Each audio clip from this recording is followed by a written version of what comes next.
காஷ்மீரில் தாக்குதல் நடத்திய தீவிரவாதிகளுக்கு கனவிலும் நினைத்திராத அளவுக்கு தண்டனை வழங்கப்படும். பீகாரில் நடைபெற்ற பொதுக்கூட்டத்தில் பிரதமர் நரேந்திர மோடி எச்சரிக்கை. 48 மணி நேர கெடு விதித்ததால் இந்தியாவை விட்டு வெளியேறும் பாகிஸ்தானியர்கள். டெல்லியில் பாகிஸ்தான் தூதரகம் முன்பாக பாரதிய ஜனதா கட்சியினர் போராட்டம்.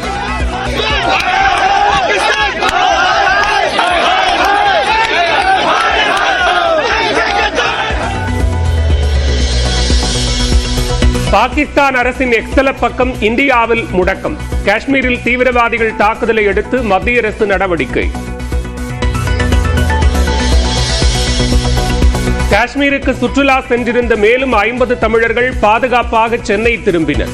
மாற்று வண்டியில் அழைத்துச் சென்று காஷ்மீர் ஓட்டுநர்கள் தங்கள் உயிரை காத்ததாக பேட்டி. ஆனால் எங்களை எல்லாமே சேவாக கூட்டி போனதே அந்த டிரைவர்ஸ் சேவை தான். உடனே டக்கு டக்குன்னு மாற்று வழியில் கூட்டிகிட்டு போய் உள்ள சேர்த்துட்டாங்க எங்களை கொண்டு போய்.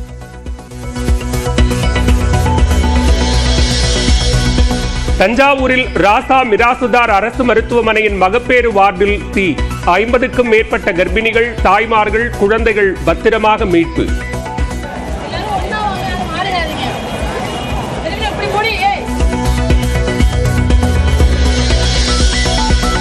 நான் முதல்வன் திட்டத்தின் கீழ் பயிற்சி பெற்று UPSC தேர்வில் வென்ற மாணவர்களுக்கு நாளை மறுநாள் பாராட்டு விழா. சென்னை ஷெனாய் நகரில் 40 கோடியில் மேலும் ஒரு பயிற்சி மையம் என்றும் முதலமைச்சர் மு க ஸ்டாலின் அறிவிப்பு. அமைச்சர் துரைமுருகனை மேலும் ஒரு சொத்து குவிப்பு வழக்கிலிருந்து விடுவித்த உத்தரவு ரத்து. வேலூர் நீதிமன்றம் 6 மாதங்களில் விசாரித்து முடிக்க உயர்நீதிமன்றம் ஆணை.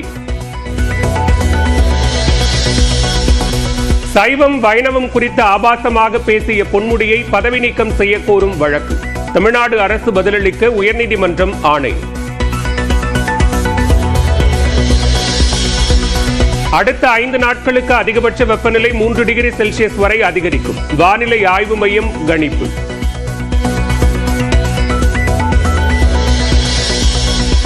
தமிழ்நாடு முழுவதும் ரேஷன் கடை ஊழியர்கள் போராட்டம். ஓய்வூதியம் உள்ளிட்ட கோரிக்கைகள் வலியுறுத்தல். மாநில துணைத் தலைவர் போக்குவரத்து துறையில் வேலை தருவதாக லஞ்சம் பெற்றார் என தொடரப்பட்ட வழக்கு. சென்னையில் MP MLAக்களுக்கான சிறப்பு நீதிமன்றத்தில் அமைச்சர் செந்தில் பாலாஜி ஆஜர். வேலூரில் தொழிலதிபர் வீட்டில் பீரோவை உடைத்து 40 சவரன் நகை கொள்ளை. அனைவரும் தூங்கிக் கொண்டிருந்த போது கொள்ளையடித்தவர்கள் யார் என விசாரணை. கொடநாடு கொலை கொள்ளை வழக்கில் முக்கிய குற்றவாளியாக கருதப்படும் சயானிடம் மீண்டும் விசாரணை. கோவையில் CBCID முன்பாக ஆஜரானார். உணவுப் பொருட்களில் பயன்படுத்தப்படும் மயோனைஸை உற்பத்தி செய்யவும் விற்பனை செய்யவும் ஓராண்டுக்கு தடை.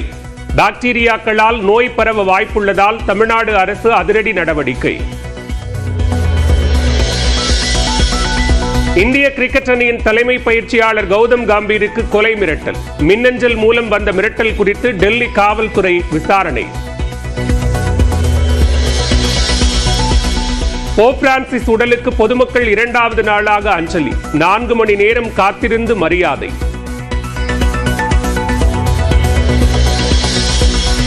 கேரளாவில் 7வது முறை முயற்சித்த போது UPSC தேர்வில் வென்ற செவித்திறன் குறைபாடுடைய பெண் 2 குழந்தைகளுக்கு தாயான நிலையில் 40வது வயதில் சாதித்தார். அடுத்த போப் தேர்வு செய்யப்படக்கூடிய விதம் பற்றி வரைகலை உதவியுடன் விளக்குகிறார் நெறியாளர் காயத்ரி.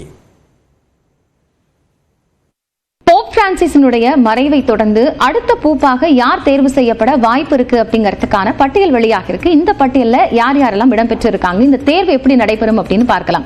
உலகத்திலேயே கத்தோலிக்க தேர்வு முறையிலேயே இது மிகவும் ரகசியமாக நடத்தப்படக்கூடிய ஒரு தேர்வு தான் போப்பினுடைய அந்த தேர்வு அப்படின்னு பார்க்கப்படுகிறது. இந்த பட்டியலில் யாருக்கு வாய்ப்பு இருக்குன்னு பார்த்தோம்னா, பியட்ரோ பரோலின் அப்படின்னு இத்தாலிய பூர்வீகமாக கொண்ட 70 வயதான கார்டினல் பியட்ரோவுக்கு அதிக வாய்ப்பு இருக்கு அப்படின்னு சொல்லப்படுகிறது. இவர் போப் பிரான்சிஸுக்கு ரொம்பவே நெருக்கமான ஒரு நபராக அறியப்பட்டவர் அப்படிங்கிறதும் கூடுதல் சிறப்பாக பார்க்கப்படுகிறது. அது மட்டும் இல்லாம இவருடைய காலகட்டத்தில் 2018 சீனாவுடனான பிஷப்புகள் நியமனம் தொடர்பான ஒரு ஒப்பந்தம் மேற்கொள்ளப்பட்டது. இந்த ஒப்பந்தத்துக்கு மிக முக்கிய காரணமாக இருந்தவர் தான் பெரோலின் அப்படின்னு பார்க்கப்படுகிறது. சரி, இந்த பட்டியலில் அடுத்ததாக இருக்கக்கூடிய நபர்னு பார்த்தோம்னா லூயிஸ் ஆண்டோனியோ டாக்லே. இவர் 62 வயதை பூர்த்தி செய்த நபர். பிலிப்பைன்ஸை பூர்வீகமாக கொண்டவர். மணிலாவினுடைய முன்னாள் ஆர்ச் பிஷப்பாகவும் இவர் இருந்திருக்கார் அப்படிங்கிறது கவனிக்க வேண்டிய ஒரு விஷயமாக பார்க்கப்படுகிறது. அது மட்டும் இல்லாம ஆசிய கண்டத்திலிருந்து ஒருவேளை டாக்லே தேர்வு செய்யப்பட்டா இவர் தான் முதல் போப் அப்படிங்கிற ஒரு பெருமையையும் பெறுவார். இவருக்கு அடுத்தபடியாக பட்டியலில் யாருக்கான வாய்ப்பு இருக்கு அப்படின்னு பார்த்தோம்னா அடுத்ததாக இருக்கக்கூடியவர் பீட்டர் டக்சன் அப்படின்னு கானா நாட்டை சேர்ந்த 76 வயதான கார்டினல். இவர் தேர்வு செய்யப்பட்டா பல நூற்றாண்டுகளுக்கு பிறகு ஒரு கருப்பினத்திலிருந்து தேர்வு செய்யப்படக்கூடிய போப்பாக அறியப்படுவார் அப்படிங்கிறதும் கூடுதல் சிறப்பான விஷயம். ஏன்னா இதுக்கு முன்னாடி நம்ம இந்த கருப்பின போப் அப்படின்னு பார்த்தோம்னா விக்டர் 1 காலகட்டத்திலையும் அதன் பிறகு பல நூற்றாண்டுகள் கழித்து மிலிட்டன்ட், கெலாஷியஸ் 1 ஆகிய கருப்பினத்தவர்களுடைய காலகட்டத்தில் போப்புகளாக இருந்திருக்காங்க இவங்கெல்லாம் அப்படிங்கிறதும் குறிப்பிடத்தகுந்த ஒரு செய்தியாக அறியப்படுகிறது. அடுத்ததாக பீட்டர் எட்டோ, ஹங்கேரியை பூர்வீகமாக கொண்ட 72 வயதான பீட்டருக்கு போப் பிரான்சிஸினுடைய கருத்துகளோடு தொடர்ந்து முரண்பாடுகள் இருந்தது அப்படிங்கிறது நிறைய செய்திகள்ல பார்க்கப்படக்கூடிய ஒன்றாக இருக்கிறது. அது மட்டும் இல்லாம இந்த பட்டியலில் இறுதியாக இருக்கக்கூடியவர்னு பார்த்தோம்னா மேத்யூ ஜூபி அப்படின்னு இத்தாலியை சேர்ந்த நபர். இவரும் உக்ரைனுடைய அமைதி தூதராக பிரான்சிஸாக நியமிக்கப்பட்டிருக்கக்கூடியவர் அப்படிங்கிறது குறிப்பிடத்தகுந்த ஒரு விஷயம். அந்த அளவிற்கு இவர் போப் பிரான்சிஸினுடைய நெருக்கமான வட்டாரத்திலையும் இருந்திருக்கிறார். சோ இவருக்கு அதிக வாய்ப்பு இருக்கு அப்படிங்கிற மாதிரியே பார்க்கப்படுகிறது. இதுல இந்த தேர்வு முறையில யார் யாரெல்லாம் வாக்களிக்கலாம் அப்படின்னு பார்த்தோம்னா 80 வயதிற்கு உட்பட்ட கார்டினல்கள் இதுல வாக்களிக்கிறதுக்கான தகுதியை பெறாங்க. மொத்தமாக 135 கார்டினல்கள் போப் யார் அப்படிங்கறத தேர்வு செய்யறதுக்கான தேர்தலில் வாக்களிப்பாங்க. இந்தியாவிலிருந்து 4 பேர் இதுல வாக்களிக்கிறதுக்கான தகுதி பெற்றிருக்கிறாங்க. அந்த 4 பேர் யார் யார் அப்படின்னு பார்த்தோம்னா 72 வயதான கார்டினல் பிலிப் நேரி ஃபெராப், கோவாவினுடைய பேராயராக இருக்கிறார். அதே போன்று கார்டினல் பசேலியோஸ் கிளிமீஸ் அப்படின்னு கேரளாவை சேர்ந்த 64 வயதான கார்டினலும் இந்த தேர்தலில் வாக்களிக்க தகுதி பெற்றிருக்கிறார். அடுத்து இருக்கக்கூடிய 2 நபர்கள் யாருன்னு பார்த்தோம்னா ஹைதராபாத்தினுடைய கார்டினலாக இருக்கக்கூடிய அந்தோனி பூலா 63 வயது நிரம்பியவர். இவர் தான் இந்தியாவினுடைய முதல் தலித் கார்டினலாக அறியப்படுகிறார். ஹைதராபாத் பேராயராக இருக்கிறார்.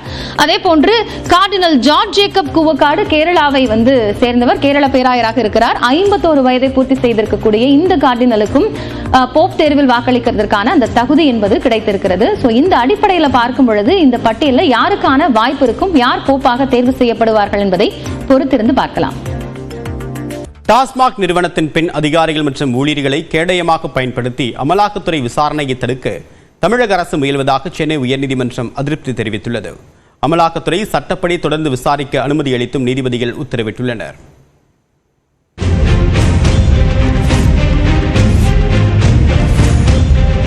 சென்னையில் உள்ள டாஸ்மாக் தலைமை அலுவலகத்தில் கடந்த மார்ச் 6 முதல் 8ஆம் தேதி வரை 60 மணி நேரம் அமலாக்கத்துறையினர் சோதனை நடத்தினர். இந்த சோதனை சட்டவிரோதமானது என அறிவிக்க கோரி டாஸ்மாக் நிர்வாகம் மற்றும் தமிழ்நாடு அரசு சார்பில் சென்னை உயர்நீதிமன்றத்தில் வழக்கு தாக்கல் செய்யப்பட்டன. இந்த வழக்கின் விசாரணையில் இருந்து நீதிபதி MS ரமேஷ் தலைமையிலான அமர்வு விலகியதை அடுத்து நீதிபதிகள் SM சுப்பிரமணியன் மற்றும் K ராஜசேகர் அமர்வு விசாரித்தது. கடந்த ஏப்ரல் 8 முதல் 21ஆம் தேதி வரை வாத பிரதிவாதங்கள் முன்வைக்கப்பட்ட நிலையில் தமிழ்நாடு அரசு மற்றும் டாஸ்மாக் நிர்வாகம் தாக்கல் செய்த வழக்கை உயர்நீதிமன்றம் தள்ளுபடி செய்தது.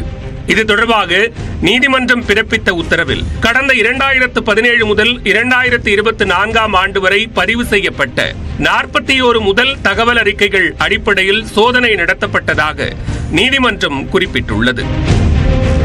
நியாயமான சந்தேகத்தின் அடிப்படையில் சோதனை நடத்த அமலாக்கத்துறைக்கு சட்டத்தில் அனுமதி வழங்கப்பட்டிருப்பதாகவும் நீதிபதிகள் தெரிவித்தனர். அதே சமயம் எந்த வழக்குகளின் அடிப்படையில் சோதனை நடத்தப்பட்டது என்பதை டாஸ்மாக் நிர்வாகத்திற்கு தெரிவிக்க சட்டத்தில் எந்த வழிவகையும் இல்லை என்றும் நீதிமன்றம் கூறியது. அந்த விவரங்களை வழங்கினால் ஆதாரங்களை மறைக்கவும் அழிக்கவும் வாய்ப்புகள் உள்ளதால் வழக்குகளின் விவரங்களை வழங்கிட உத்தரவிட முடியாது என்றும் நீதிபதிகள் குறிப்பிட்டனர். டாஸ்மாகில் மதுபானங்களின் விலை நிர்ணயம், பார்களுக்கு உரிமை வழங்குவது தொடர்பாக 100 கேள்விகள் எழுப்பி வாக்குமூலங்கள் பதிவு செய்து கட்டாயப்படுத்தி கையெழுத்து பெற்றதாக கூறப்படும் குற்றச்சாட்டில் எந்த உண்மையும் இல்லை என்று நீதிமன்றம் கூறியது. சோதனையின் போது அதிகாரிகள் துன்புறுத்தப்பட்டதாக யூகத்தின் அடிப்படையில் அரசு குற்றம் சாட்டியதாக கூறிய நீதிபதிகள் சட்டத்தின்படி ஆவணங்கள் பறிமுதல் செய்யப்பட்டுள்ளதாக தெரிவித்தனர். திடீர் சோதனைகளின் போது தகவல்கள் கசிவதை தடுக்க ஊழியர்கள் சிறைபிடிக்கப்படுவது துன்புறுத்தல் ஆகாது என்றும் நீதிபதிகள் தெளிவுபடுத்தினர். மாநில காவலர்கள் சோதனை நடத்தும் போது தங்களின் அடிப்படை உரிமைகள் பாதிக்கப்பட்டதாக யாரும் வழக்கு தாக்கல் செய்ததில்லை என்று கூறிய நீதிமன்றம் அரசு டாஸ்மாக் நிர்வாகமும் இந்த வழக்கை ஏன் தாக்கல் செய்தார்கள் என்பதை புரிந்து கொள்ள முடியவில்லை என்றும் தெரிவித்தனர். அமலாக்கத்துறை விசாரணைக்கு பாதிப்பை ஏற்படுத்தும் வகையில் இந்த வழக்கு தாக்கல் செய்யப்பட்டுள்ளதோ என்று கேள்வி எழுப்பிய நீதிபதிகள் டாஸ்மாக் நிறுவனத்தின் பெண் அதிகாரிகள் மற்றும் ஊழியர்களை கேடயமாக பயன்படுத்தி அமலாக்கத்துறை விசாரணையை தடுக்க முயல்வது துரதிருஷ்டவசமானது என்று கூறினர். டாஸ்மாகிற்கு எதிராக கூறப்படும் குற்றச்சாட்டுகள் தீவிரமானது என்று கூறிய நீதிபதிகள் அது குறித்து முழு விசாரணை நடத்தப்பட வேண்டும் என்று தெரிவித்தனர். அமலாக்கத்துறை சோதனைக்கு அரசிடம் முன்கூட்டியே அனுமதி பெற வேண்டும் என்பதை ஏற்றுக்கொள்ள முடியாது என்று தெரிவித்த நீதிமன்றம் கூட்டாட்சி தத்துவம் இந்த வழக்கிற்கு பொருந்தாது என்று கூறியது. அரசியல் பழிவாங்கும் நோக்கில் சோதனை செய்யப்பட்டதாக முன்வைக்கப்பட்ட குற்றச்சாட்டுகள் குறித்து நீதிமன்றம் விசாரிக்க முடியாது என்றும் தெளிவுபடுத்திய நீதிபதிகள் சட்டப்படி அமலாக்கத்துறை தொடர்ந்து விசாரிக்க அனுமதி அளித்தும் ஆணையிட்டனர்.